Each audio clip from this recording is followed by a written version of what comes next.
ঈদের নামাজ শেষে নিজেদের সহকর্মীদের সাথে কোলাকুলি বিনিময় করছেন আইন শৃঙ্খলা বাহিনীর সদস্যরা এবং বয়সের কোনো ভেদাভেদ নেই, এখানে পদের কোনো ভেদাভেদ নেই, সবাই একসাথে কাজ করেছেন। সবাই আইন শৃঙ্খলা রক্ষায় যারা কাজ করেছেন তারা ঈদের শুভেচ্ছা জানাচ্ছেন। সবাই যারা পরিবার পরিজন ছাড়া ঈদ পালন করছেন, এই মানুষগুলোর ঈদ আসলে অন্য যে কোনো মানুষের থেকে সম্পূর্ণ ভিন্ন এবং তাদের মাঝে আনন্দ উৎসাহ উদ্দীপনা অনেক বেশি আমরা লক্ষ্য করছি। একটু কথা বলতে চাই, পরিবার ছাড়া ঈদ করছেন, কেমন লাগছে? এটা সরকারের দায়িত্ব, চাকরি করতে তো হইবে, আর সবাই তো একবারে যাইতে পারবে না ঈদে। আমরা আশা করি সামনে কুরবানি ঈদে যাওয়ার জন্য নিয়ত আছে। হ্যাঁ, এটাই আনন্দ। হ্যাঁ,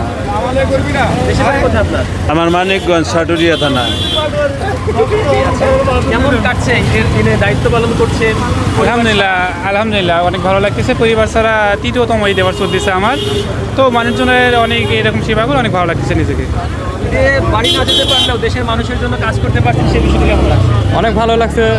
পরিবারের সাথে ঈদ না করতে পেরেও দেশের মানুষের সাথে সেবা নিয়ে যেতে আছে, সবাইকে ভালোভাবে উদযাপন করছে, এতে আমরা খুশি। কি প্রত্যাশা করছেন আগামীতে ভালোভাবে কাটানোর জন্য? কি কোনো প্রত্যাশা, অনেক ভালো প্রত্যাশাই করি আমরা সবসময়।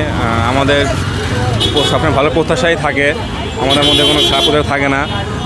আমরা চাই সবার সাথে যেন ভালো আনন্দ উপভোগ করতে, কিন্তু সরকারি দায়িত্ব পালন করতে গেলে তো অবশ্যই আমাদের নিরাপদ দিতে হবে। সে মানুষকে নিরাপদ দিতে গেলে আমাদের নিরাপদ দিতে পারি, এটা আমার খুব ভালো লাগে, আমাদের কাছে ভালো লাগে।